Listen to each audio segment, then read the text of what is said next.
on the university's governance role. And globally, unfortunately, with COVID-19, we have noted that the expected GDP growth will only be 2.5% in the future. For South Africa, that will even be lower. They expect a 0% growth rate, which is quite significant in our context. You can go to the next slide, please. So for South Africa, I've already alluded to the COVID-19 impact, but we also had a feast must fall protest action in 2015, which unfortunately also led to significant damage to our universities by burning down facilities, etc. And that is unfortunately, it built up to 600 million rand worth of damages to the universities in South Africa, which has a significant impact on how we go forward. So with all of this, we have to understand that research funding are extremely important for universities to obtain. But with that, you have to protect it by being responsible and accountable for how you manage that funding. And one of those aspects is costing and pricing. You can go to the next slide, please. So the result of this is obviously research funding from governments are not sufficient and or sustainable. We have seen now with COVID at least a 20% decrease in government funding in South Africa. And we have to unlock other sources, as I mentioned, industry and international funding. And we obviously have to strive to financial sustainability, and research projects cannot always be subsidized by other funding. So we have to understand what does full cost mean and what's the implications of that. And we obviously need to increase the research income because we need to support our students, and we have other financial responsibilities, and we can't only make this another financial burden for a university. Next slide, please. So Stellenbosch University, for those who don't know, we are viewed as one of the research-intensive universities in South Africa, and we are listed on several rankings. One of them is the QS Global World Rankings. And we have a separate division for research development. I will go into more detail. And we have a technology transfer office, which are separate from us, but we work closely together. I'm not sure how the Indian model usually look like, but that is how we have it. And I must also stress that even in 2003, when I started in this division, we were 7 personnel. We were only 4 research managers, and we were already a research-intensive university at that stage. So we definitely had humble beginnings, and we've grown exponentially over the next few years. But we also had to work clever with how we can build capacity. Next slide, please. So within the South African legislative context, I felt it's important to mention this because it has a direct bearing on our full cost approach. In South Africa in 2010, legislation was promulgated, which we call in short the Intellectual Property Rights Act, and it's applicable to all universities and public institutions like our science councils in South Africa.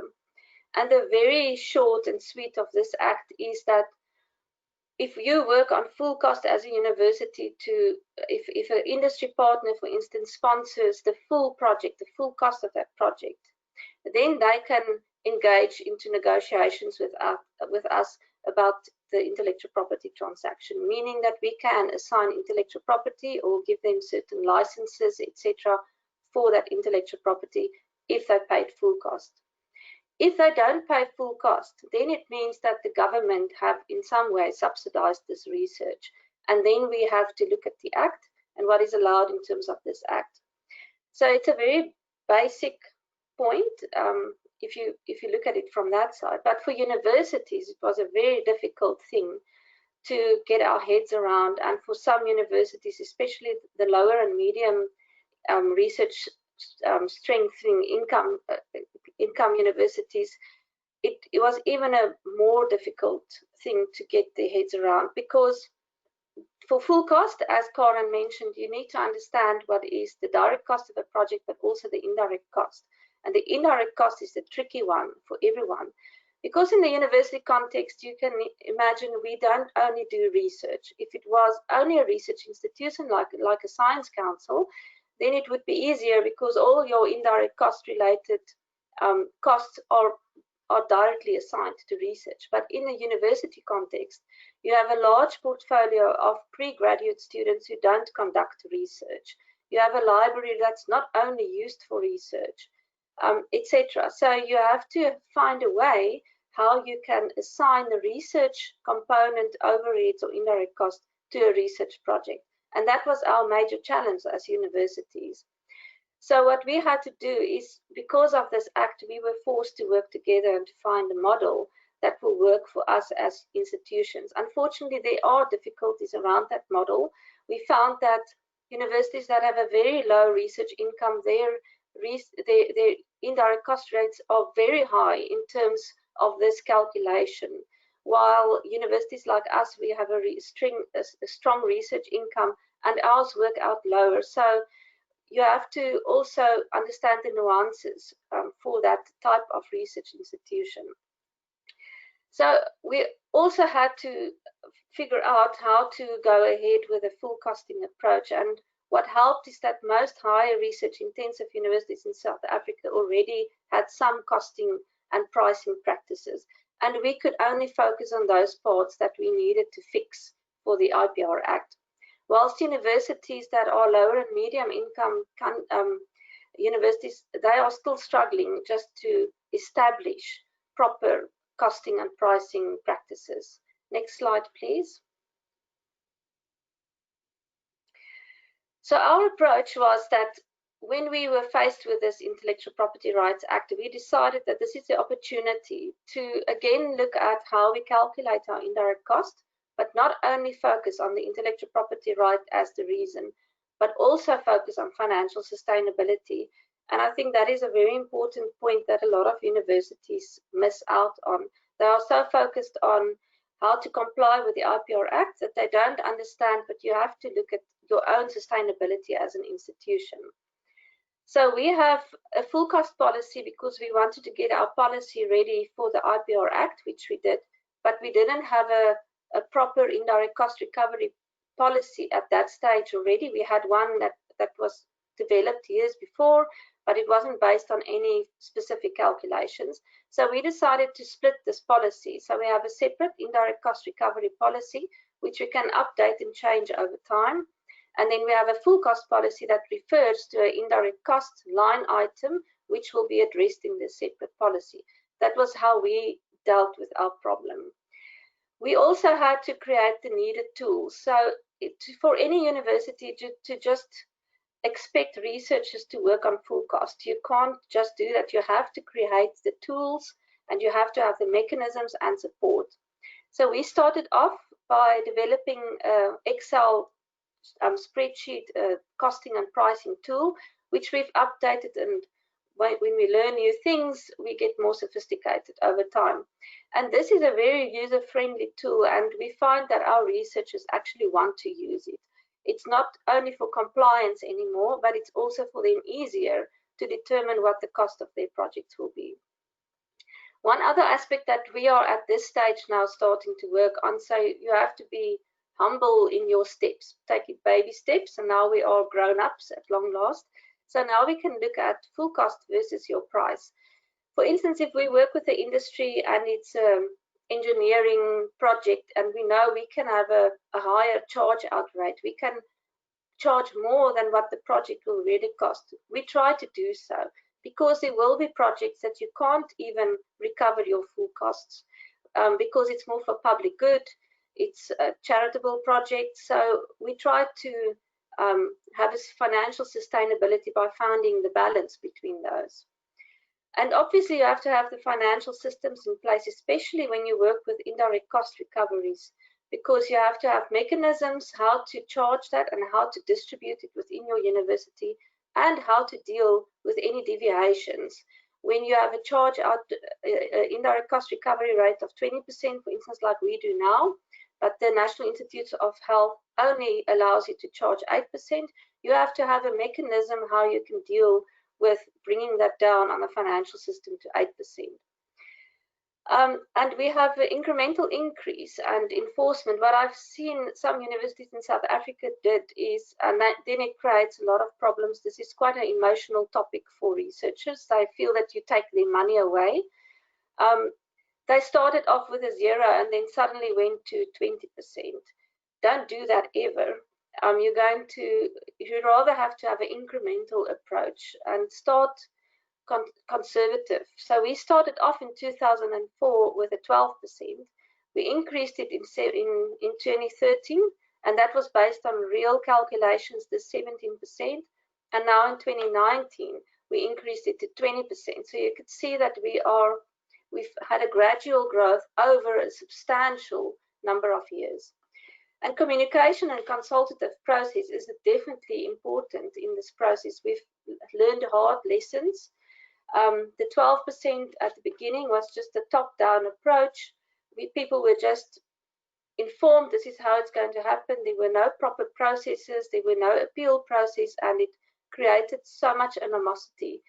While we've learned from that and all the others, we had public forums, we explained how we got to this percentage, we answer questions, and we try to take in consideration their feedback and work into the costing and pricing policies.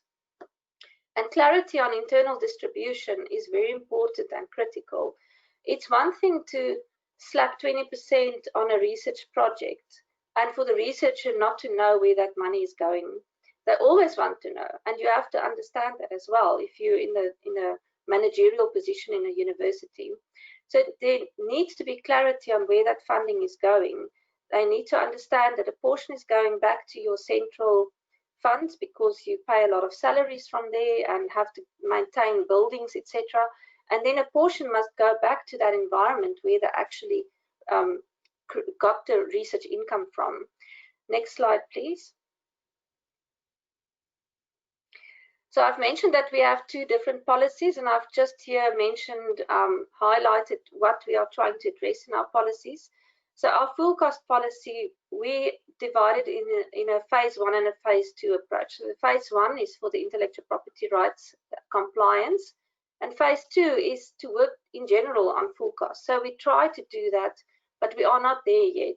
And we are working towards that. So even now, while we have been working on this since 2003, we are at the stage where we are now ready to fully implement full cost at our university. And in any policy, the context and the reasons are always important, and you have to give clear definitions and terminology. And the indirect cost recovery policy, it's important, again, to give reasons and explain what the indirect cost recovery is about and what is it consisting of, how do you calculate it, and we have some reductions. For instance, if you buy equipment more than R1 million worth, then that portion will be waived on indirect cost and anything. So for instance, if you buy a R2 million piece of equipment, you will only be charged indirect cost on the first million and the rest will be waived. On certain salaries, we only have a portion. Or if you are part of a consortium, but we're the lead party and the funds go out to the other parties, those flow-through funds will be exempted. And bursaries is exempted. So you have to be very clear on what you are charging this indirect cost on and what is exempted. Next slide, please.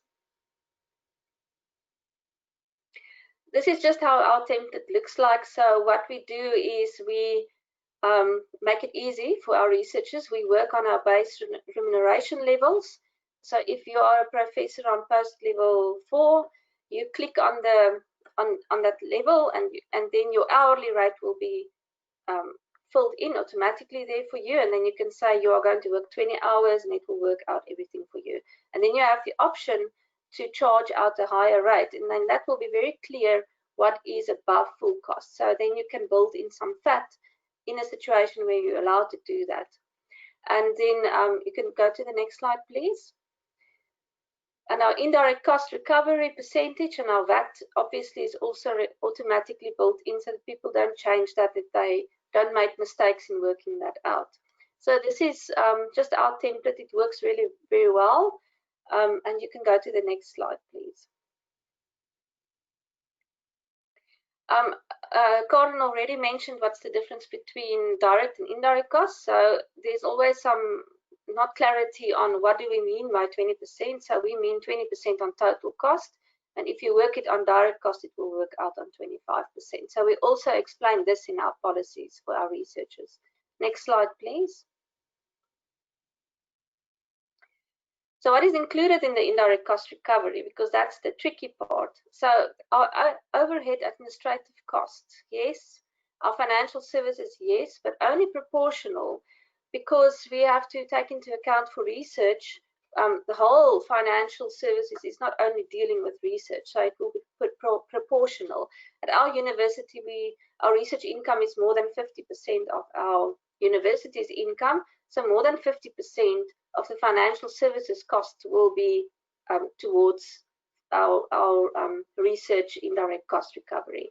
It includes aspects such as the international office, our research support services, facilities, insurance, etc. Next slide, please. So again, I've alluded previously that you have to understand where the ICRR is going to. So in our case, more than 14% of this 20% is going to the central budget, and they again pay our salaries and things like that. And 5.4% is going back to the department, but to the dean's office, and they have a cost center there, and they decide how they will use that funds strategically within their faculty. And 0.24% is going to a central research fund, which sits under our vice-rector research. And it is part of his discretionary funds, and usually all that funding is going back into research endeavors. So the one important thing here is I've seen, unfortunately, universities not understanding that you have to apply the ICRR, even if it's a very small percentage. You have to be consistent in your approach, because over years you can build up and actually bring down your real indirect cost for the university by applying that consistently. We've seen that our real indirect cost rate is about 14% now, but we are still charging 20% because it helps us to then get ahead. Then you can start invest in your research activities. Otherwise, it's just playing a catch-up game, because our real indirect cost recovery is based on historical financial statements. So you have to be at a place where you can move forward, but it takes time and you have to be patient. Next slide, please. So obviously, poor costing practices, it will have a reputational credibility issue. If you're under budget, you can't deliver. We have several cases like that over the last few years, and then everyone needs to see how they can fix the problem, which is not always easy. So just having better costing practices at the outset, at least if you know what the project is going to cost you, even if you can't charge the full cost, knowing that you are going to be in a deficit is already better than not knowing. And one thing that people not always take into account is exchange rate risk, especially over a 4 or 5 year period project. We've had major exchange rate losses in the past, and we have practices now to better that. Next slide, please. So I was asked to just mention how our division looked like. So I've mentioned that we started off with 4 research managers in 2003. This is now our division, I think, last year. And we have several clusters, like the ethics cluster, international funding, national funding, etc. And I am the head of the research contracts cluster. So we have 5 different clusters in our division. And in my office, we have accountants and legal advisors. And I also have some support staff. And we have 2 additional people who help with industry-funded projects to manage that program for me, and they are not on this list. Next slide, please. So to give some tips on how to build a research support area, it's never easy. You always have to beg for money, but you can also work clever. So initial investment is unfortunately critical if your university wants to be a research environment and to create that area, they have to invest in that support. Especially now, if I look at how life has changed, the research environment has changed significantly the last 10 years. The due diligences are scary. If our university, who is quite good in that aspect, is struggling to comply with everything, then definitely any other university needs to invest in research support. And within Stellenbosch University, we obviously started with this 12% levy, and we only could appoint people, legal advisors, in 2010 from that funding. So it takes time to build up some funds, but eventually you can start building. With our financial accountants, I've negotiated with our senior director finance at that stage, and he seconded first one person from the finance department to our office, and they work in our office, but they report to finance, and they are working much closer to our division now, and it's amazing the difference that it makes for them to sit in the research environment and to get to know the researchers. And at this stage, we have 4 accountants on that same basis. And some of those accountants are funded through funders, like the NIH. They allow you to have an 8% indirect cost, but they also allow you to budget for F&A costs. And this is how we build in their time. So there are mechanisms that you can investigate and see how you can start with that.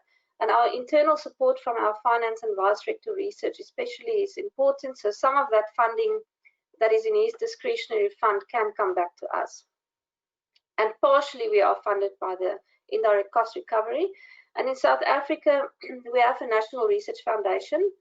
And years ago, we had to put in all our claims, and then they paid over every month. But what they did a few years ago, 10 years ago, is they give a pool of funding. They call it a grant deposit at each university. And then you still have to send through your claims, and then they will allow you to get that, to pay that money out to the cost centers. But we can use the interest on that grant funding to appoint support staff. And in our division, I think we have about 10 or 12 people appointed by that interest. So that was a very clever way of our government, our National Research Foundation, to support, rather having the interest lie there, they have it here within the universities, and we can use it for research support. Next slide, please. So lessons learned, I think I already started talking about this. You have to be conservative in your first approach, and you give ample warning, please. We haven't done that in the first time, and people remember those big, nasty things, and it will always linger.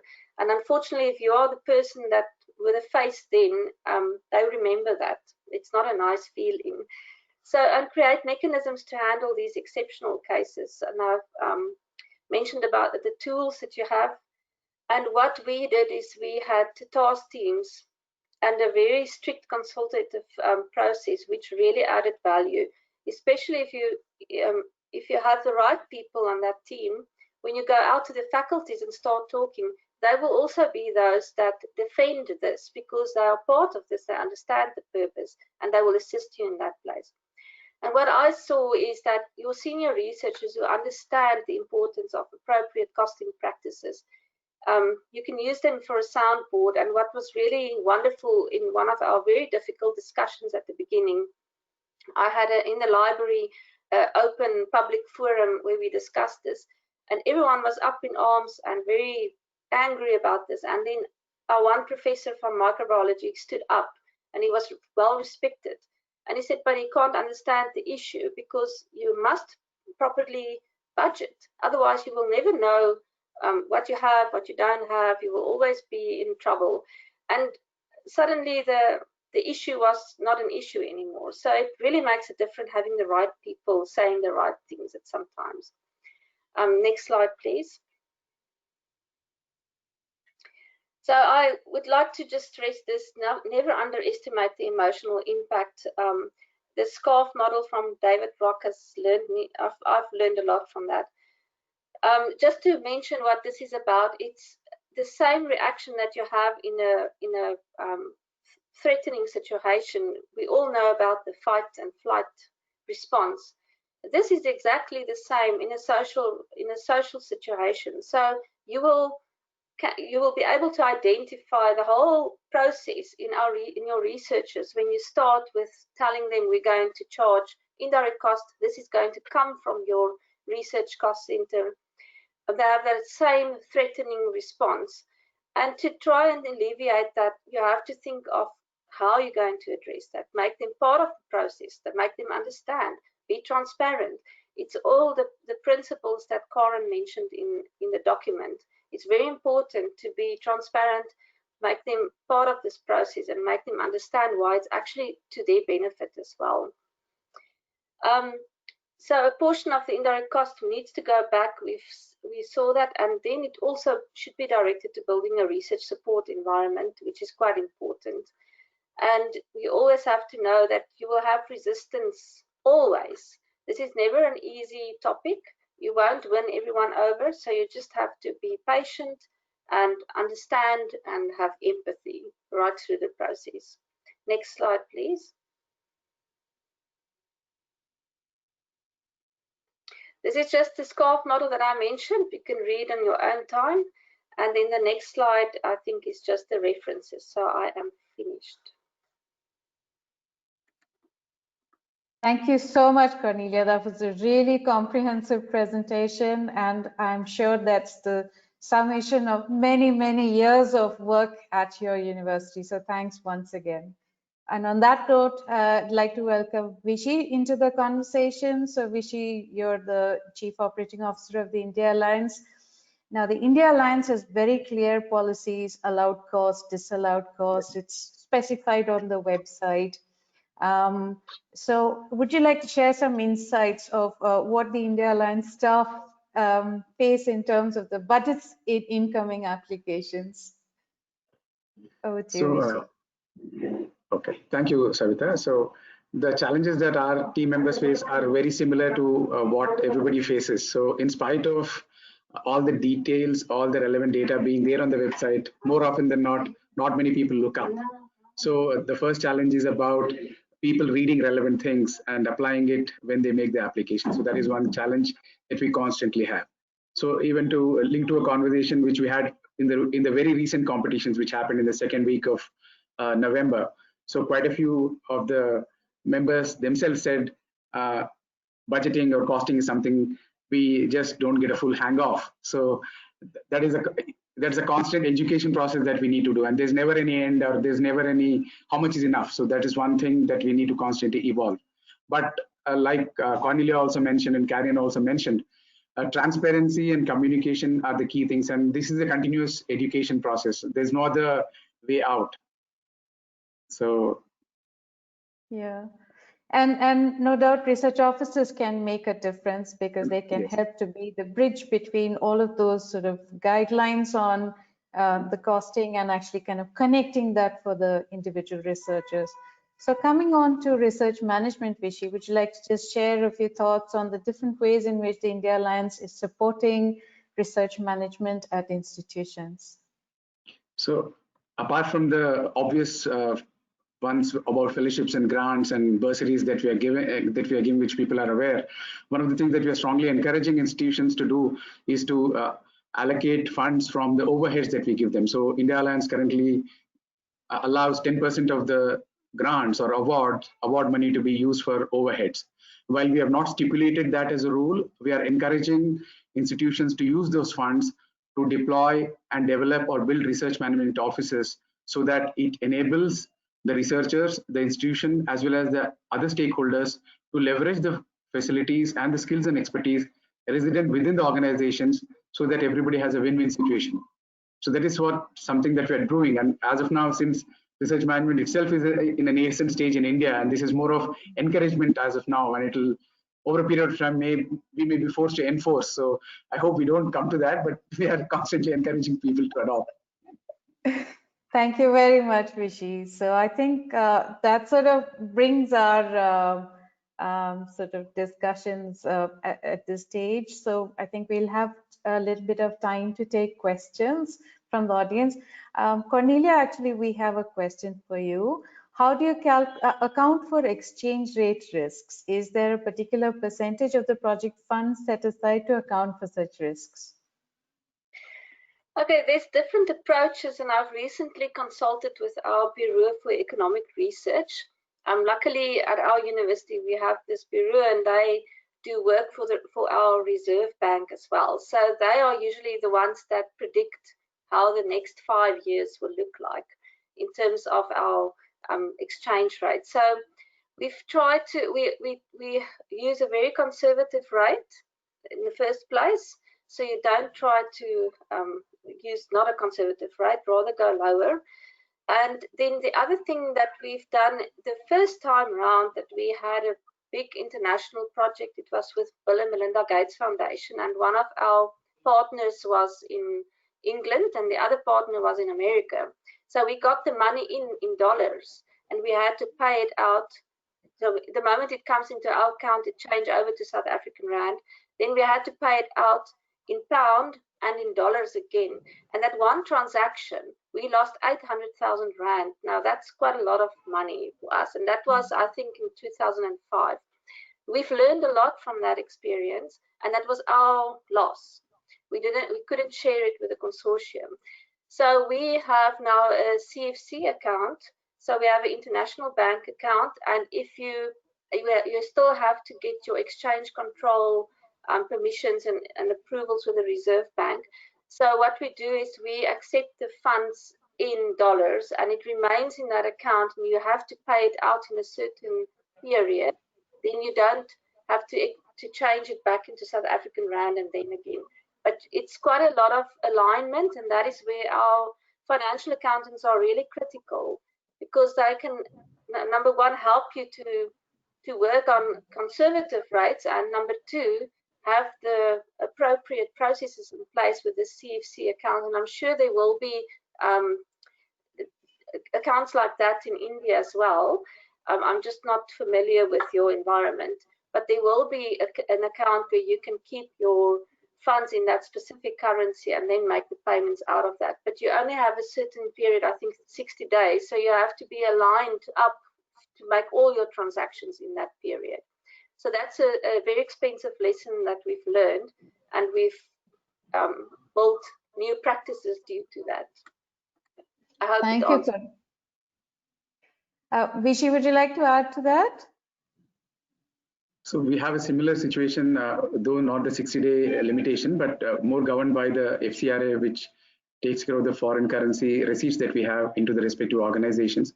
But with the new regulations that have come in, it has drastically brought down the administrative and operative expenses, which were allowed up to 50% earlier to 20%. So all the entire sector is still coming to grips with the changed regulations and norms, while each organization will have its own impact.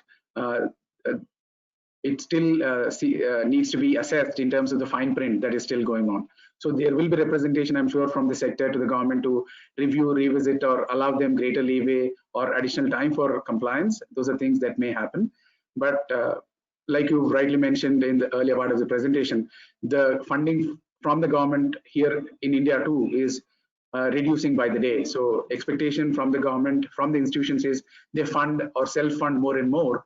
And last year, a couple of years ago, there was a clear directive that at least 30% of the research should be funded from their own resources from the institutions. So lots of institutions have started taking up consulting and and other means, which otherwise may not have happened. Thank you, Vichy.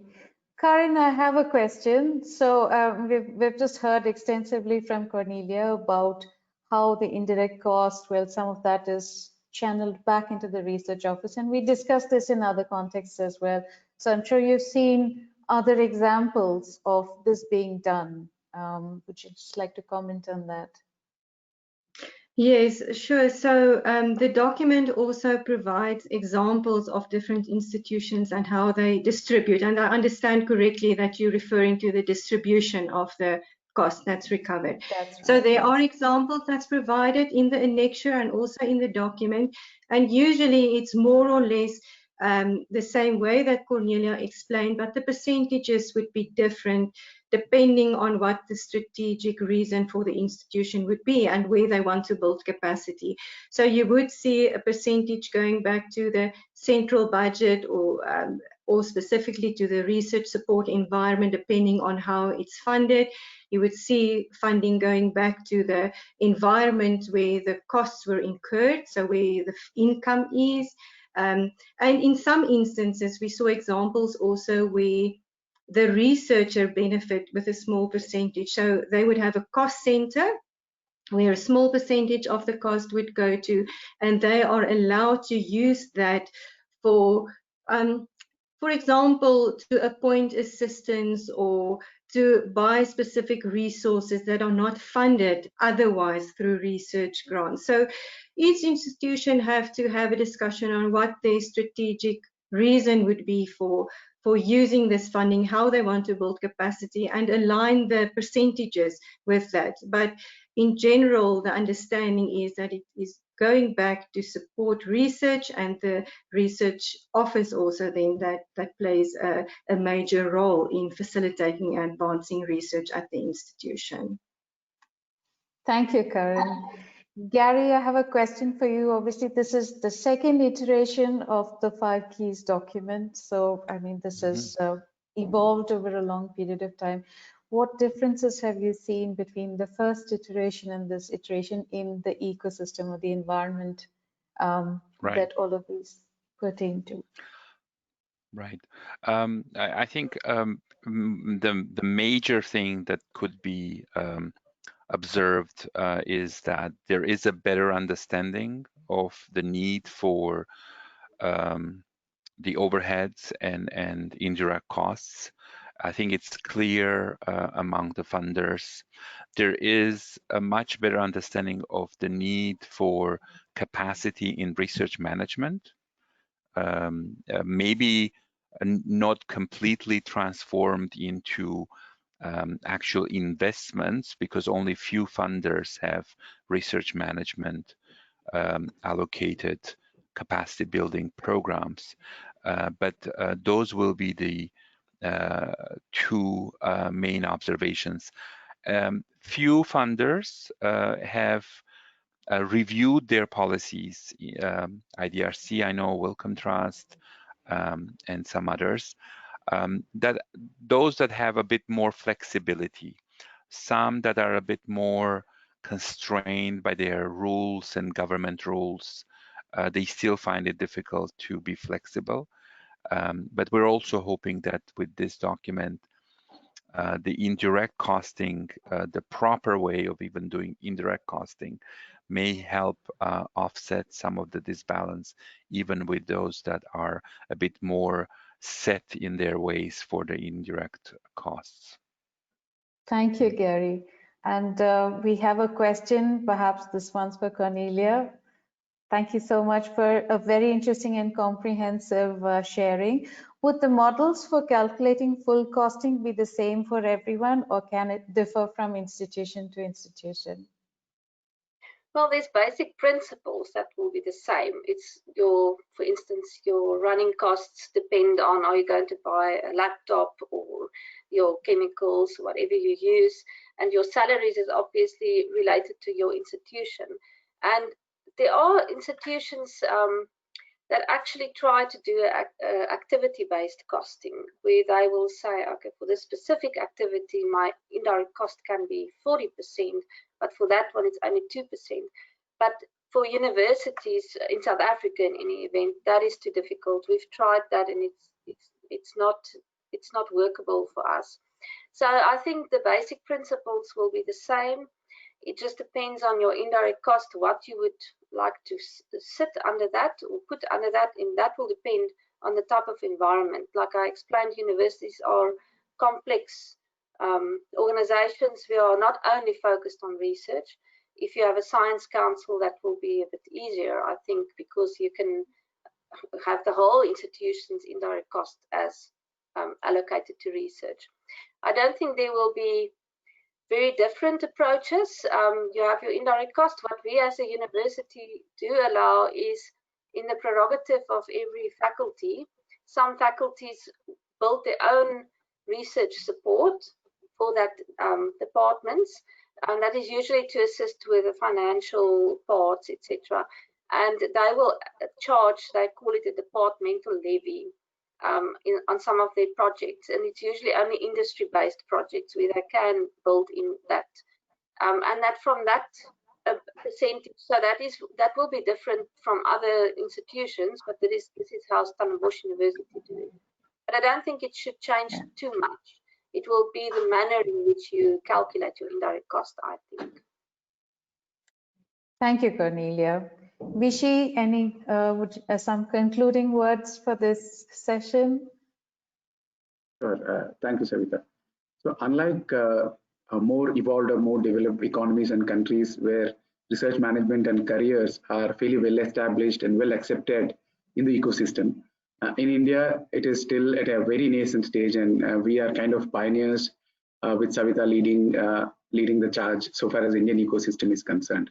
So there are opportunities which are significant for both sides of the globe, or both spheres of the globe, depending on how we want to look at it, to collaborate, learn from each other, and share best practices so that we expedite learning in this part of the world. So whatever learnings that we've had, that Karen or Cornelia or Gary have learned, can be quickly transferred and adopted by more willing and more open participants in the ecosystem from India. So that way, we will optimize the limited resources that we have, optimize the time that we have, and generate maximum impact, which is positive and a win-win for all the stakeholders in the ecosystem.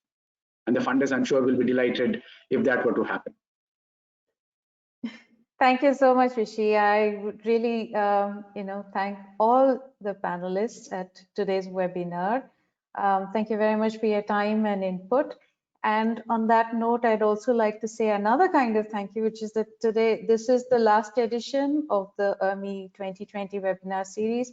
We've had 6 webinars covering different themes in research management. And of course, today's edition focused on research costing and sustainability.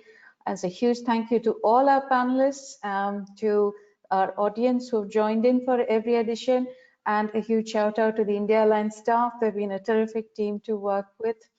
So that is the final edition, and we look forward to seeing you all at the forthcoming IRMI annual conference, which takes place in February next year. It's a virtual event, and we're working very hard to make that happen. So we hope to see you there. And if you've got any queries or suggestions, comments for the IRMI initiative, these are how you can reach us. There is, of course, a web page on the India Alliance website. There's also a separate website for the conference, and those are the mailbox addresses. So thank you all very much for joining. Bye then. Take care. Thanks to all of you. Take care and stay safe. Thank you very much. Thank you. Bye.